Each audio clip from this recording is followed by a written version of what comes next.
Hello guys, आज हम अपना HSC CET का मैथ का प्रैक्टिस सेट कर रहे हैं। ठीक है, जिसमें हमारे जो क्वेश्चन होंगे वैसे भी क्वेश्चन मिक्सड होंगे। ठीक है, तो यहाँ पे जो भी हमारा क्वेश्चन नंबर फर्स्ट है, क्वेश्चन नंबर फर्स्ट में क्या दे रखा है, एक वर्गाकार मैदान दे रखा है जिसकी लंबाई है वो 50 मीटर दे रखी है। ठीक है, इसके अंदर चारों ओर 6 मीटर का मार्ग बना हुआ है। मार्ग पर ₹30 प्रति वर्ग मीटर की दर से लाल मिट्टी डलवाने का व्यय ज्ञात करना, खर्च ज्ञात करना है। ठीक है, तो इस क्वेश्चन को हम अपना कैसे करेंगे, ये हमारा कोई भी एक वर्गाकार मैदान दे रखा है। ठीक है, इसकी जो भी लेंथ दे रखी है, जो साइड दे रखी है वो कितनी दे रखी है, 50 मीटर दे रखी है। ठीक है, इसके यहाँ पे चारों ओर ये 6 मीटर का रास्ता बनाया गया है। ठीक है, तो उसके बाद हमें क्या निकालना है कि जो इस रास्ते के ऊपर जो भी मिट्टी गिरवाई गई है उसका खर्च निकालना है। तो इस क्वेश्चन को हम कैसे करेंगे, ये हमारा एक बाहर का वर्ग हो जाएगा और ये हमारा क्या हो जाएगा, एक अंदर का वर्ग हो जाएगा।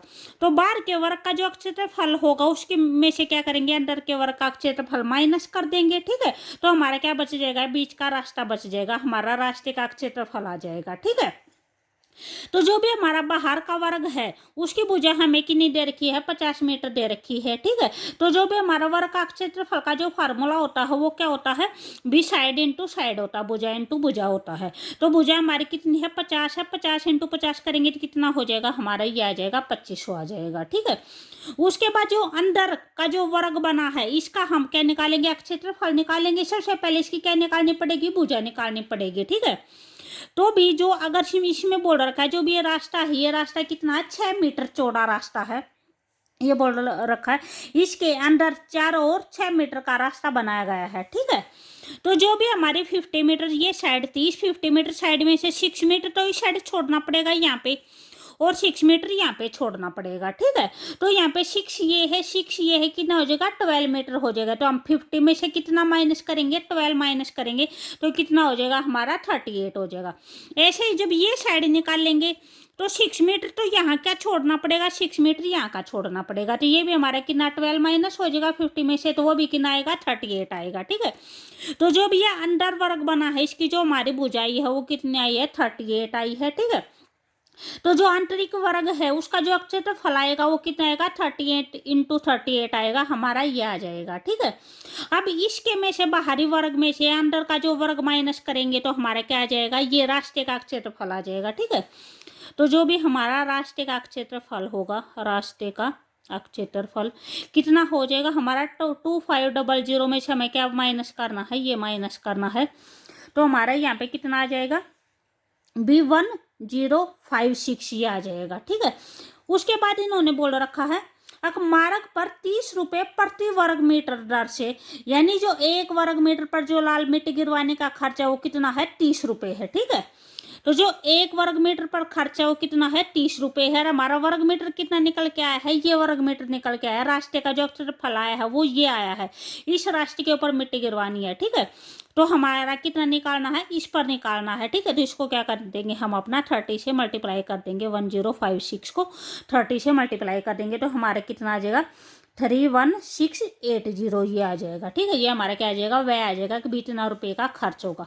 तो ये जो भी हमारा आंसर होगा वो कौन सा हो जाएगा, ऑप्शन नंबर सी हो जाएगा, 31680। ठीक है, उसके बाद नेक्स्ट क्वेश्चन दे रखा है 92 दे रखा है। यहाँ पे दे रखा है वर्ग की प्रत्येक भुजा की लंबाई में 20% की वृद्धि करने पर उसके क्षेत्रफल में कितने प्रतिशत की वृद्धि होगी। ठीक है, तो ये हमारा जो ऊपर वाला क्वेश्चन था उसका सॉल्यूशन है। ठीक है, पे आपको स्क्रीनशॉट लेना और आप एक बार स्क्रीनशॉट ले ले। ठीक है, उसके बाद जो भी हमारा नेक्स्ट क्वेश्चन है, सेकंड क्वेश्चन है, उसमें दे रखा है अभी हमें कोई भी वर्ग दे रखा है, वर्ग की जो भुजा की लंबाई दे रखी है, हम यहाँ पे अपना भी ये क्वेश्चन मैंने पहले भी करवा रखा है कि यहाँ पे अपना ओरिजिनल लिखेंगे, यहाँ पे जो भी हमारा कमी होगा या फिर कुछ ऐड करेंगे यहाँ पे वो लिखेंगे। शुरू में जो भी वर्ग है, वर्ग की जो भी ओरिजिनल साइड है वो हम 100 लेके चलेंगे। ठीक है, तो यहाँ पे क्षेत्रफल में वृद्धि निकालनी है तो अपना वर्ग का क्षेत्रफल निकालेंगे। तो जो वर्ग का क्षेत्रफल होता है वो हमारा भुजा गुना भी भुजा होता है, तो भुजा हमारी कितनी है, 100 इंटू में 100 हो जाएगा। तो 1 के पीछे कितनी आ जाएंगी, 40 आ जाएंगे, ठीक है। उसके बाद इन्होंने क्या बोल रखा है, अभी 20% की वृद्धि की है, ठीक है, वर्ग की भुजा के अंदर। तो 20% की वृद्धि करेंगे तो हम 100 के अंदर ऐड कर देंगे, और अगर कमी होगी तो 100 में से माइनस कर देंगे, ठीक है। तो यहाँ पे वृद्धि है तो हमारी भुजा कितनी हो जाएगी, 120 हो जाएगी, 100 में 20 ऐड कर देंगे। इसका क्षेत्रफल कितना आ जाएगा, 120 इंटू में 120 हो जाएगा, कितना हो जाएगा, 14400 हो जाएगा। 12 और 12 की मल्टीप्लाई कितनी होती है, ये होती है, उसके पीछे 2 जीरो है तो 2 जीरो लग जाएंगे। उसके बाद क्या बोल रखा है कि कितना ज्यादा, कितनी वृद्धि हुई है, वृद्धि परसेंटेज निकालनी है, ठीक है। तो जो भी हमारा वृद्धि परसेंटेज निकालने का फार्मूला होता है वो क्या होता है, वृद्धि बाय में ओरिजिनल इंटू में 100 होता है, ठीक है। जो भी हमारी वृद्धि हुई है वो हमारी कितनी हुई है,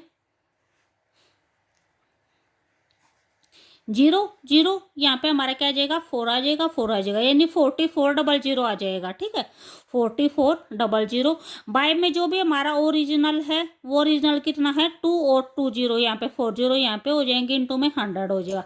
जो भी यहाँ पे आपकी वृद्धि आए ना, आप यहाँ पे जस्ट विवृद्धि से भी अपना आंसर लगा सकते हो। जैसे यहाँ पे 44 आया है ना, तो यहाँ पे जो भी इसका आंसर होगा वो कितना आ जाएगा, 44% आ जाएगा, ठीक है। भी इसमें जो ये जीरो है, ये जीरो एज इट इज यहाँ पे जैसे कट जाएंगी, 2 जीरो इससे कट गई, 2 जीरो इससे कट गई, तो हमारा कितना आ जाएगा, 44 आ जाएगा, ठीक है। तो यहाँ पे इसका आंसर कितना हो जाएगा, 44% होगा, ऑप्शन नंबर ए हो जाएगा, ठीक है। ये हमारा सेकंड क्वेश्चन है। उसके बाद नेक्स्ट क्वेश्चन दे रखा है, क्वेश्चन नंबर 3 है। क्वेश्चन नंबर 3 में क्या दे रखा है, सबसे छोटी अभाज्य संख्या निकालनी है। अभाज्य संख्या क्या होती है, प्राइम्स नंबर, ठीक है। प्राइम नंबर क्या होते हैं, जो नंबर सिर्फ अपने आप से डिवाइड होते हैं, ठीक है, 1 से और अपने आप से डिवाइड होते हैं और किसी नंबर से डिवाइड नहीं होते हैं, ठीक है। तो जो सबसे छोटा प्राइम नंबर होता है वो सबसे छोटा प्राइम नंबर 2 होता है। 1 को हम ना तो प्राइम नंबर में ऐड करते हैं ना कंपोजिट नंबर के अंदर ऐड करते हैं। जैसे जो नंबर जैसे ये होते हैं कि यानी नंबर्स या तो इवन होंगे या ओड होंगे, ठीक है। उसी टाइप में जो प्राइम नंबर और कंपोजिट नंबर, ये भी हमारी एक कैटेगरी होती है नंबर को डिवाइड करने की, भाज्य संख्या और अभाज्य संख्या, ठीक है। तो जो भी प्राइम नंबर होते हैं, 1 ना तो प्राइम नंबर होता है ना कंपोजिट नंबर होता है, 1 किसी में इंक्लूड नहीं होता। प्राइम नंबर जो सबसे छोटा प्राइम नंबर होता है वो 2 होता है। 2 के बाद कौन सा हो जाएगा, 3 आ जाएगा, 5 आ जाएगा, 7 आ जाएगा, 11 आ जाएगा, 9 नहीं आएगा। 9 हमारा 9 से भी डिवाइड होता है, 3 से भी डिवाइड होता है, ठीक है। तो प्राइम नंबर वे होते हैं जस्ट जो अपने आप से डिवाइड होते हैं, दूसरे किसी और नंबर से डिवाइड नहीं होते हैं। अगर आपका यहाँ पे कंपोजिट नंबर पूछे, सबसे छोटी भाज्य संख्या पूछे, तो जो सबसे छोटी भाज्य संख्या होगी वो कौन सी हो जाएगी, 4 हो जाएगी सबसे छोटी भाज्य संख्या, ठीक है। यानी 2 और 3 ये दोनों तो प्राइम नंबर हो जाएंगे। उसके बाद कौन सा बचा है, 4 बचा है, जो भाज्य संख्या आएगा 4 है, 6 है, 9 है, ठीक है, ये हो जाएगा। तो यहाँ पे जो भी इसका आंसर होगा वो कौन सा हो जाएगा, 2 हो जाएगा, ठीक है। उसके बाद नेक्स्ट क्वेश्चन दे रखा है, 94 दे रखा है, 6 लगातार आने वाली प्राकृत संख्याओं में से यदि पहली 3 प्राकृत संख्याओं का योग है वो 36 है, तो अंतिम 3 संख्याओं का योग बताना है, कितना आएगा, ठीक है। तो यहाँ पे बोल रखी है कि यानी हमें प्राकृत संख्या लेनी है। एक बात तो ये है, तो जो भी प्राकृत संख्या होती है वे क्या होती हैं, जो भी नंबर्स हमारे 1 से शुरू होते हैं, ठीक है। यहाँ पे प्राकृत संख्या के अंदर 0 इंक्लूड नहीं होती है, ठीक है। जो होल नंबर होते हैं, जो पूर्ण संख्याएं होती है, वहाँ पे 0 इंक्लूड होती है। प्राकृत संख्या 1 to इन्फिनिटी होती है। और उसके बाद बोल रखी है प्राकृत संख्या लगातार लेनी है, ठीक है, 6 लगातार प्राकृत संख्या लेनी है, जिसमें पहली 3 संख्याओं का जो जोड़ है वो 36 दे रखा है। तो इस क्वेश्चन में हम क्या करेंगे, भी जो फर्स्ट नंबर होगा वो हमारा x हो जाएगा। लगातार बोल रखा है तो सेकेंड x + 1 हो जाएगा, x + 2, x + 3, x + 4 और x + 5, ये हमारी 6 प्राकृत संख्या होगी, लगातार प्राकृत संख्या है। उसके बाद इन्होंने बोल रखा है पहली 3 संख्याओं का जोड़, इन 3 संख्याओं का जोड़ कितना बोल रखा है, 36 बोल रखा है, ठीक है। तो अगर इन तीनों का एडिशन करेंगे कितना हो जाएगा, x + में x 3x हो गया, प्लस में 3, 2 और 1 कितना हो गया, 3 हो गया, इक्वल टू कितना हो जाएगा, 36 हो जाएगा, ठीक है। यहाँ से हम क्या करेंगे, अपनी x की वैल्यू निकालेंगे। तो ये 3 उस साइड आएगा तो माइनस का हो जाएगा, 3x = 36 - 3 हो जाएगा, कितना आ जाएगा, 33 आ जाएगा। एक्स की वैल्यू निकालेंगे तो 33/3 हो जाएगा, ये 3 यहाँ पे डिवाइड में आ जाएगा, एक्स की वैल्यू कितनी आएगी 11 आएगी। तो इन्होंने बोल रखा था कि जो अंतिम 3 प्राकृत संख्याएं हैं उनका योग बताना है, अंतिम 3 संख्याओं का योग बताना है कितना होगा। तो हमारे एक्स की वैल्यू यहाँ पे 11 आ गई, तो 11 और 3 कितना हो जाएगा 14 हो जाएगा। 11 और 4 ऐड करेंगे तो 15 हो जाएगा, और 11 और 5 ऐड करेंगे कितना हो जाएगा 16 हो जाएगा। इन तीनों को ऐड करेंगे तो हमारा कितना आ जाएगा 45 आ जाएगा। ठीक है, इसको आप वैसे भी कर सकते हो, जैसे x और x ऐड कर दिया तो कितना आ जाएगा 3x आ जाएगा। 5 और 4 9 हो जाएगा, 9 के अंदर 3 ऐड करेंगे तो कितना हो जाएगा 12 हो जाएगा। ठीक है, अब यहाँ पे आप क्या करेंगे, अपने x की वैल्यू पुट कर दो, x की वैल्यू कितनी है 11 है, प्लस में 12 हो जाएगा तो ये कितना आ जाएगा 33, प्लस में 12 आ जाएगा तो कितना आ जाएगा 45 आ जाएगा। ये ऐसे कर सकते हो या डायरेक्ट इसको ऐसे ऐड करके कर सकते हो। ठीक है, दोनों से हमारा आंसर आ जाएगा। उसके बाद नेक्स्ट क्वेश्चन है हमारा क्वेश्चन नंबर 96 है। 96 में क्या दे रखा है 125 की पावर x दे रखे है इक्वल टू में 3125 ये दे रखे है। हमें क्या निकालना, अपना x का मान फाइंड आउट करना भी, हमारी x की वैल्यू क्या आएगी। ठीक है, तो हमें x जो है वो हमारा पावर में है, x की वैल्यू हम जब निकाल सकते हैं जब यहाँ पे भी हमारा पावर में हो और हमारा बेस हो, वो बेस सेम हो, उस टाइम पे हम पावर को जैसे कंपेयर करके इक्वल कर सकते हैं। ठीक है, तो सबसे पहले हमें क्या करना पड़ेगा कि जो भी अपना बेस है वो बेस सेम करना पड़ेगा। यहाँ पे इसका जो बेस है 125 क्या होता है 5 की पावर 3 होता है। ठीक है, इसको भी हमें 5 की पावर बनाने पड़ेगा, तो आप इसको ऐसे सोल्व करोगे 3125 इसको 5 से डिवाइड करोगे। ठीक है, तो उस टाइप में क्या हो जाएगा हमारा, ये क्या आ जाएगा 5 की पावर हमारा 6 आ जाएगा ये। ठीक है, 5 की पावर 5 हो जाएगा ये। तो अब हमारा इसको हम क्या लिख सकते हैं 5 की पावर 3x लिख सकते हैं, यानी ये m है और ये n है, जो भी हमारा रूल होता है ये a की पावर m इंटू में n हो तो उसको हम क्या लिख सकते हैं a की पावर mn, यानी ये दोनों क्या हो जाते हैं मल्टीप्लाई हो जाते हैं। तो 3 की और x की मल्टीप्लाई करेंगे तो क्या हो जाएगा 3x हो जाएगा। यहाँ पे क्या हो जाएगा 5 की पावर 5 हो जाएगा। अब दोनों का जो बेस होगा बेस क्या होगा इक्वल होगा। ठीक है, तो पावर्स भी क्या हो जाएंगी इक्वल हो जाएंगी, बेस सेम हो गया तो पावर इक्वल हो जाएंगी। 3x इक्वल टू क्या हो जाएगा 5 हो जाएगा, तो x की वैल्यू कितनी आ जाएगी 5/3 आ जाएगी, ये 3 यहाँ पे नीचे आ जाएगा तो ये हमारी x की वैल्यू आ जाएगी। ठीक है, 5/3। तो यहाँ पे जो भी हमारा आंसर होगा वो कौन सा हो जाएगा, ऑप्शन नंबर डी हो जाएगा। उसके बाद नेक्स्ट क्वेश्चन है, नेक्स्ट क्वेश्चन नंबर 97 है। इसमें दे रखा है 2/3, 3/5 दे रखा है, 4/7 दे रखा है और 9/13 दे रखा है। ठीक है, इसका क्या निकालना है लघुत्तम समापवर्तक निकालना है। तो जब हमें टर्म फ्रैक्शन में दे रखी हो और उस टाइम पे जैसे अगर लघुत्तम समापवर्तक निकालना हो तो जो ऊपर वाली संख्या है उनका लघुत्तम निकालेंगे, नीचे वाली संख्याओं का महत्तम निकालेंगे। ठीक है, अगर हमें महत्तम समापवर्तक निकालना हो तो ऊपर वाले का महत्तम निकाल देंगे, नीचे वाले का लघुत्तम निकाल देंगे। ठीक है, यानी जो कुछ भी हमें निकालना हो वो हम ऊपर वाली संख्या का निकालेंगे। ठीक है, जो दूसरा जो महत्तम यानी जैसे लघुत्तम निकालना है तो ऊपर लघुत्तम निकालेंगे ऊपर वाली संख्याओं का। ठीक है, यहाँ पे हमारा 2 का 3 का 4 का और 9 का क्या निकालना है लघुत्तम निकालना है। 2 का 3 का 4 का और 9 का जो भी हमें क्या करना है लघुत्तम समापवर्तक निकालना है। तो पहले 2 से हो जाएगा, 1 हो जाएगा, 3 हो जाएगा, 2 हो जाएगा। ठीक है, यहाँ पे 9 एज इट इज आ जाएगा। उसके बाद 3 से डिवाइड करेंगे, 1 हो जाएगा, 3 1 जा 3, 2 होगा, 3 3 जा 9 हो जाएगा। फिर अपना 2 से डिवाइड करेंगे 1 1, ये भी 1 हो जाएगा, ये 3 हो जाएगा, 3 से डिवाइड करेंगे तो ये हमारे सारे 1 हो जाएंगे। तो अब इनकी क्या करेंगे मल्टीप्लाई करेंगे, 2 3 जा 6 हो जाएगा, 6 2 जा 12 हो जाएगा और 12 को 3 से करेंगे तो कितना हो जाएगा हमारा 36 आ जाएगा लघुत्तम। ठीक है, इन सब का जो भी हमारा लघुत्तम आया है वो कितना आया है 36 आया है। उसके बाद जो भी हमारा जो भी ये नीचे नंबर्स दे रखे इनका क्या निकालना महत्तम समापवर्तक यानी कॉमन फैक्टर निकालना है। ठीक है, तो इनके अंदर हमारा सिर्फ ओनली फॉर 1 कॉमन फैक्टर आता है, 3 है, 5 है, 7 है, 13 है, इनमें कुछ भी कॉमन नहीं है 1 को छोड़कर। ठीक है, तो 1 कॉमन फैक्टर आता है तो यहाँ पे क्या आ जाएगा हमारा 36/1 आ जाएगा। 36/1 क्या होता है 36 होता है। ठीक है, तो यहाँ पे जो भी हमारा इसका लघुत्तम होगा वो क्या आ जाएगा ऑप्शन नंबर डी हो जाएगा, 36 हो जाएगा। उसके बाद हमारा नेक्स्ट क्वेश्चन है क्वेश्चन नंबर 99 है। तो अगर आपको वीडियो अच्छी लगे तो प्लीज़ लाइक शेयर और सब्सक्राइब जरूर करें। ठीक है, यहाँ पे देखें 14 विद्यार्थियों के प्राप्त अंकों का जो औसत है वो 71 दे रखा है, ठीक है। उसके बाद है परंतु जांच करने पर पता चला कि एक छात्र के प्राप्तांक 56 की बजाय 42 और दूसरे के 32 की बजाय 74 अंकित हो गए हैं, तो सही औसत निकालना है, ठीक है। तो यहाँ पे जो भी हमारा भी औसत निकालने का जो फार्मूला होता है वो क्या होता है हमारा भी, ऊपर तो सम होता है और नीचे नंबर ऑफ डिजिट नंबर होते हैं, ठीक है। ये हमारा क्या हो जाएगा, ये हमारा एवरेज का फार्मूला हो जाएगा, औसत का फार्मूला। तो यहाँ पे क्या दे रखा है, जो औसत है वो कितना दे रखा है, 71 दे रखा है। तो एवरेज की जगह पे क्या लिखेंगे, 71 लिखेंगे। ये विद्यार्थी कितने हैं, 14 विद्यार्थी दे रखे हैं, तो नंबर ऑफ की जगह के पे क्या लिखेंगे, 14 लिखेंगे, ठीक है। यहाँ पे हमें क्या निकालना है, अपना सम निकालना है कि जो भी 14 विद्यार्थी हैं उनके जो भी अंक है, अंकों का योग कितना आएगा, ठीक है।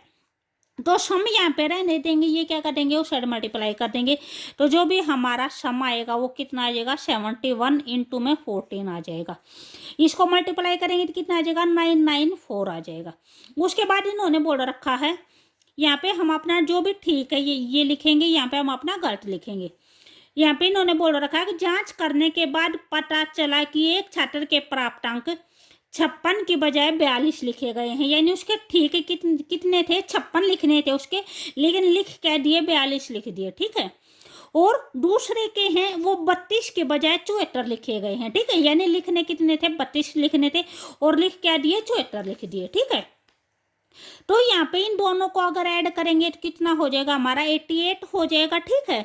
और इन दोनों को ऐड करेंगे तो कितना हो जाएगा, 116 हो जाएगा। यानी हमने लिखने कितने थे, 88 लिखने थे और गलती से कितने लिखे गए, इतने लिखे गए, 116 लिखे गए। तो डिफरेंस कितने का रह गया भी, 116 में से अगर भी हम 88 माइनस करेंगे तो कितना आ जाएगा, हमारा 28 आ जाएगा, ठीक है। तो जो भी हमारा सम 994 आया था, जो भी पहले इन्होंने डाटा दे रखे थे उस डाटा के अकॉर्डिंग जो सम आया था वो कितना आया था, 994 आया था। तो उसमें से हम क्या कर देंगे, 28 माइनस कर देंगे। यानी इसमें जो 28 नंबर है वे क्या लिखे गए हैं, एक्स्ट्रा लिखे गए हैं, ठीक है। तो अपना 994 में से 28 माइनस करेंगे तो ये हमारा कितना आ जाएगा, 966 आ जाएगा। तो ये हमारा सम आ गया। हमारे स्टूडेंट कितने हैं, 14 स्टूडेंट हैं। इसको अगर हम कट करेंगे, 14 से कट करेंगे तो हमारे कितना आ जाएगा, 69 आ जाएगा। तो ये हमारा क्या आएगा, औसत आएगा। हमारा औसत का फार्मूला ये होता है, सम होता है और नीचे नंबर ऑफ द स्टूडेंट होता है, ठीक है। तो ये हमारा कितना आ जाएगा, 69 आ जाएगा। इन्होंने ये पूछ रखा था कि जो भी सही औसत है वो सही औसत क्या होगा, ठीक है। तो यहाँ पे क्या हो जाएगा, ऑप्शन नंबर ए हो जाएगा, 69 हो जाएगा। उसके बाद नेक्स्ट क्वेश्चन है, ये हमारा लास्ट क्वेश्चन है, क्वेश्चन नंबर 100 है। जो नेक्स्ट क्वेश्चन होंगे वे हम अपने नेक्स्ट वाली वीडियो में करेंगे, ठीक है। यहाँ पे दे रखा है एक खोज है, उसकी जो लंबाई दे रखी है वो 15 मीटर दे रखी है, 15 मीटर लंबा है, 10 मीटर चौड़ा है और 3 मीटर गहरा है। ये हमारी चौड़ाई दे रखी है और ये हमारी ऊंचाई दे रखी है, ठीक है। उसकी चारों दीवारों व पेंडे की मुरम्मत करवानी है, ठीक है। जो होज है यहाँ पे बोल रखा है चारों दीवारों की, और पेंडे का मतलब जो नीचे का हिस्सा है उसकी, यानी ये ऊपर का जो हिस्सा है उसका वो क्या है, वो खुला है, ठीक है। ऊपर के हिस्से का हमने कुछ नहीं करना। तो यहाँ पे बोल रखा है मरम्मत करने का व्यय है वो ₹24 प्रति वर्ग मीटर दर से होगा। तो इसका व्यय निकालना है कि भी कितना व्यय होगा। तो सबसे पहले हम क्या निकालेंगे, इसका क्षेत्रफल निकालेंगे। यहाँ पे जो भी हमारी लंबाई दे रखी है, लेंथ है वो कितनी दे रखी है, 15 दे रखी है। जो ब्रेड्थ है वो 10 दे रखी है और जो हाइट है वो कितनी दे रखी है, 3 दे रखी है, ठीक है। ये दे रखी है लेंथ, ब्रेड्थ और हाइट, ठीक है। उसके बाद हम इसका क्या निकालेंगे, विरक्पष्ठीय क्षेत्रफल निकालेंगे। इन्होंने बोल रखा है ये ऊपर से खुला है, ठीक है। तो ऊपर से खुला है तो जो भी इसका हो जाएगा फार्मूला क्या हो जाएगा, 2LH प्लस में BH प्लस में LB हो जाएगा, ठीक है। अगर ये ऊपर नीचे से हर जगह से क्लोज होता उस टाइम पे जो इसका फार्मूला होता उस टाइम पे फार्मूला अलग होता। उस टाइम पे ये होता 2LB प्लस में BH प्लस में HL, ठीक है। ये तीनों के तीनों अंदर होते, लेकिन अब जैसे ये ऊपर से खुला है तो हमारा क्या फार्मूला हो जाएगा, ये हो जाएगा। यहाँ पे जो H है दोनों जगह पे है, यहाँ पे तो H को क्या करेंगे, अपना ब्रैकेट से बाहर निकालेंगे, कॉमन निकालेंगे। तो ये क्या हो जाएगा, 2 × H हो जाएगा। अंदर क्या बचेगा, L प्लस में B प्लस में LB हो जाएगा। यहाँ पे अपनी वैल्यू पुट करके इसको जस्ट सोल्व कर देंगे। 2 × H की वैल्यू 3 हो जाएगी, L की वैल्यू 15, B की वैल्यू 10 प्लस में 15 × में 10, ठीक है। तो ये कितना हो जाएगा 6 हो जाएगा, इनटू में 15 को 10 को ऐड करेंगे 25 हो जाएगा। इन दोनों को मल्टीप्लाई करेंगे तो कितना हो जाएगा 150 हो जाएगा। इनको मल्टीप्लाई करेंगे तो 150 प्लस में 150 कितना आ जाएगा 300 आएगा। ये हमारा उसका क्षेत्रफल आ गया, जो भी आपका पोज था उसका क्षेत्रफल। अभी उन्होंने खर्च क्या बोल रखा है, यहाँ पे ये बोल रखा है यानी जो रुपये 24 प्रति वर्ग मीटर की दर से, यानी जो 1 वर्ग मीटर पर जो खर्च होगा वो कितना होगा 24 रुपये होगा। ठीक है, 1 वर्ग मीटर पर जो खर्च है वो कितना है 24 रुपये है। और टोटल वर्ग मीटर हमारे कितने निकल के आए हैं 300 वर्ग मीटर निकल के आए हैं। ठीक है, तो जो 300 वर्ग मीटर पर खर्च होगा वो क्या कर देंगे 300 को 24 को मल्टीप्लाई कर देंगे तो कितना आ जाएगा 7200 आ जाएगा। ठीक है, इतने रुपये आ जाएगा। तो ये हमारा कौन सा हो जाएगा ऑप्शन नंबर डी हो जाएगा। ठीक है, तो अगर आपको वीडियो अच्छी लगे तो प्लीज़ लाइक शेयर और सब्सक्राइब जरूर करें। ठीक है।